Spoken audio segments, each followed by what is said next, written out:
The forests may seem frightening to some, while to others they may just appear as a fun place. You decide which side you are on, and I, the mysterious narrator, will tell you 3 real stories from the lives of people or hikers caught in some of the most horror-filled forests in the world. So listen carefully to these stories.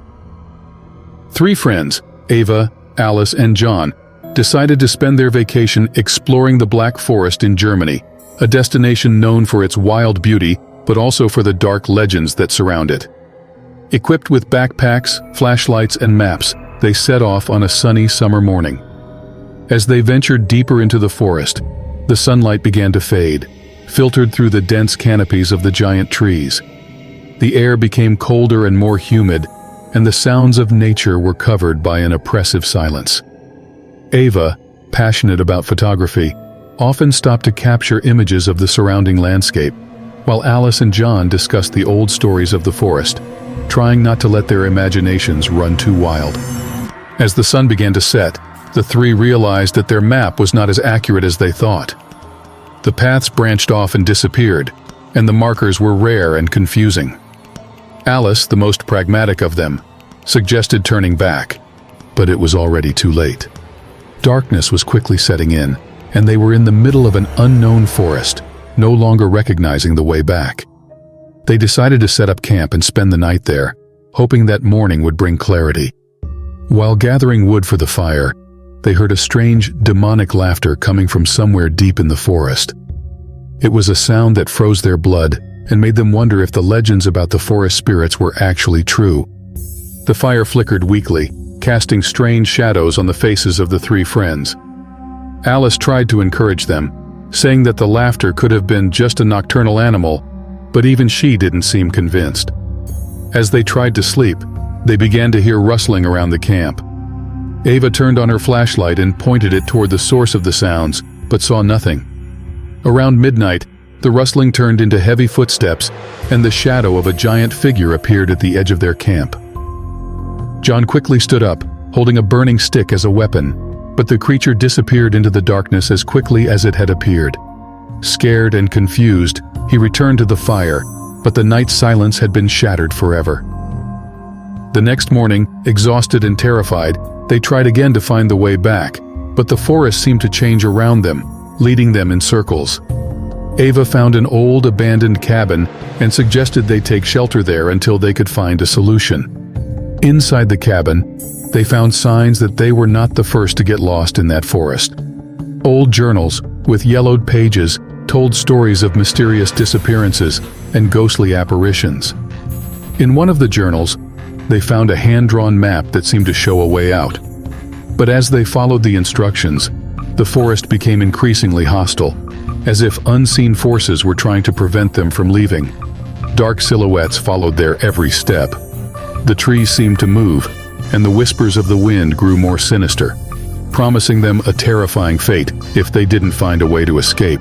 Evening was approaching again, and with their hearts heavy, they realized they didn't have many options left. They decided to follow their instincts and run through the forest, hoping to find a village or at least a road.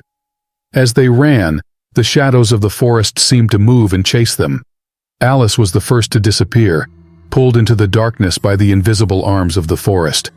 Ava and John tried to save her, but all they found was her backpack, abandoned on the ground. Panicked, they continued to run, but the forest was trapping them in its snares. Finally, they reached the edge of the forest, where the first rays of sunlight were beginning to shine. But when they turned back to look, they saw the forest retreating as if it were alive, letting them go. Ava and John, exhausted and traumatized, swore never to return, but their story remained a warning to all who venture into the Black Forest, a reminder of the unknown and frightening forces lurking in the shadows. Mike and Louise, 2 adventurous friends with a passion for exploring the unknown, decided to embark on a journey into the Amazon rainforest. They had heard tales of its immense biodiversity and mysterious, often eerie legends that shrouded the depths of the jungle. Equipped with camping gear, flashlights, and a sense of daring, they set out from their base camp as the sun dipped below the horizon. As night fell, the dense canopy above absorbed the last traces of daylight, plunging the forest into a thick, almost tangible darkness. The sounds of the jungle, chirps, rustles, and distant cries, created an unsettling symphony. Mike, ever the optimist, tried to capture the beauty of the forest with his camera, while Louise, more pragmatic, focused on marking their path to avoid getting lost. Hours into their exploration, they stumbled upon an ancient, overgrown trail. Curiosity piqued. They decided to follow it, hoping to uncover something extraordinary. The deeper they ventured, the more oppressive the atmosphere became. The trees seemed to close in on them, their gnarled branches resembling skeletal fingers reaching out. As the moonlight barely penetrated the dense foliage, an eerie phosphorescent glow began to emanate from the surrounding plants, casting ghostly shadows. As midnight approached, the jungle grew unnaturally quiet. The usual cacophony of nocturnal creatures was replaced by a heavy, foreboding silence. Mike and Louise set up a small camp and lit a fire to ward off the encroaching darkness. The flickering flames cast dancing shadows that seemed to twist and contort into unsettling shapes. While eating a small meal, they heard faint whispers carried by the wind. The voices were unintelligible but distinctly human, sending chills down their spines. Louise insisted it was just the wind playing tricks, but Mike wasn't so sure. The whispers grew louder, and the jungle seemed to come alive with unseen eyes watching them. Determined to uncover the source, they armed themselves with machetes and flashlights and ventured deeper into the forest. The trail led them to a clearing where the air was thick with a pungent metallic scent. In the center of the clearing, they found an ancient weathered stone altar covered in strange cryptic symbols. Surrounding it were remnants of decayed offerings, bones, trinkets, and wilted flowers. The whispers intensified, becoming a cacophony of voices pleading, warning, and cursing. Suddenly, the ground beneath their feet began to tremble. The jungle around them erupted with guttural growls and hisses. Emerging from the shadows was a creature unlike anything they had ever seen, towering and grotesque, with scales glistening in the dim light and eyes that burned with a malevolent intelligence. Its body was a grotesque fusion of reptilian and human features, and it moved with a predatory grace. The creature's presence filled the clearing with an overwhelming sense of dread. Mike and Louise stood frozen, paralyzed by fear. The creature let out a deafening roar that echoed through the jungle, sending birds and smaller animals fleeing in terror. It advanced slowly, its eyes locked onto the two friends. In a desperate attempt to defend themselves, Louise swung his machete, but the creature easily swatted it aside, sending Louise crashing into a tree. Mike, driven by adrenaline, grabbed a burning branch from the fire and thrust it towards the creature. The flames licked its scaly skin, causing it to recoil momentarily. Taking advantage of the brief respite, Mike helped Louise to his feet, and they both sprinted back into the jungle, their only thought being to escape the monstrous abomination. The forest seemed to conspire against them, with roots and vines tripping them at every step. The whispers returned, now mocking and sinister, as if the very jungle was alive and complicit in their torment. They ran for what felt like hours, the creature's growls echoing behind them, until they stumbled upon a river. With no other option, they plunged into the cold, dark water, hoping to lose the creature in the current. They swam desperately, the weight of exhaustion and fear bearing down on them. Finally, they reached the opposite bank and collapsed, gasping for breath. The creature was nowhere in sight, but the jungle's oppressive silence suggested it was still out there, lurking, watching. Shaken and terrified, they realized they could never return to the safety of their camp. The jungle had become a labyrinth of nightmares, and they were its prisoners. As dawn approached, they huddled together, praying for the light of day to banish the horrors of the night. But the whispers never ceased, a constant reminder that the jungle had awakened something ancient and malevolent. Mike and Louise knew they would never be the same, haunted forever by the creature that lurked in the heart of the Amazon. John and Steve, two seasoned adventurers with a penchant for the eerie, decided to explore the mysterious depths of the Appalachian forest. Known for its dense woods and spine-chilling folklore, the forest was a magnet for those seeking the thrill of the unknown. They set out on a crisp autumn morning, the vibrant foliage and cool air promising a perfect start to their journey. As they hiked deeper into the forest, the sun began to dip below the horizon, casting long shadows that seemed to dance with a life of their own. The forest grew quieter, the rustling of leaves and distant calls of wildlife becoming faint whispers. They found a small clearing to set up camp, pitching their tent and lighting a fire to ward off the encroaching darkness. Night fell quickly, and with it came an oppressive silence.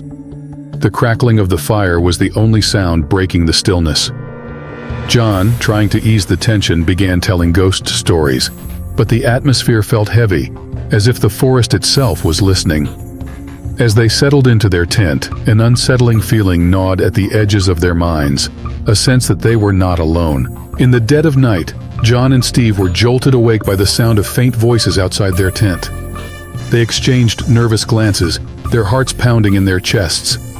The voices were indistinct, a murmur of conversations that seemed to come from all directions. John, trying to rationalize, whispered that it was probably just the wind playing tricks on them, but Steve was not convinced. The voices grew louder, more insistent, and seemed to circle their tent. Gripped by fear, Steve grabbed his flashlight and unzipped the tent, shining the beam into the darkness. Shadows flickered at the edge of the light, shapeless forms that darted just out of view. John followed, clutching a pocket knife, his eyes wide with terror. Suddenly, a chilling voice, clearer than the rest, called out Steve's name. The two friends froze, their blood turning to ice. The voice was eerily familiar, like a distorted version of Steve's own voice. They scanned the forest, but saw nothing. Panic set in as the shadows began to take shape, forming grotesque, indistinct figures that seemed to reach out towards them. Desperation took hold as the voices grew more frantic, a cacophony of whispers and cries. Steve, gripped by an inexplicable compulsion, began to walk towards the source of the voices. John grabbed his arm, pleading with him to stay, but Steve's eyes were glazed, as if in a trance. He broke free and disappeared into the shadows. John, paralyzed by fear, listened as Steve's footsteps faded into the distance. The forest was alive with whispers, and the shadows seemed to close in on him. Hours passed, and the voices gradually faded, leaving John in an eerie silence. He called out for Steve, but there was no response. As dawn broke, John mustered the courage to search for his friend. He scoured the forest, calling Steve's name, but found no trace of him. The clearing where they had camped felt different in the daylight, less sinister, but still holding an air of mystery. The tent was undisturbed, as if Steve had never been there. John returned to civilization, haunted by the events of that night. He recounted his story to anyone who would listen, but no one believed him. The Appalachian forest kept its secrets well, and Steve was never seen again. The whispers and shadows remained a chilling memory, a reminder of the unknown terrors that lurk within the ancient woods. For the rest of his life, John was plagued by nightmares of that night, the voices calling out to him, and the shadows reaching for him. The forest had claimed Steve, and it seemed to call out to John, a dark and insidious invitation that he dared not accept. Which story did you like the most? 1, 2, or 3? Write your answer in the comments, and we'll see you in the next video.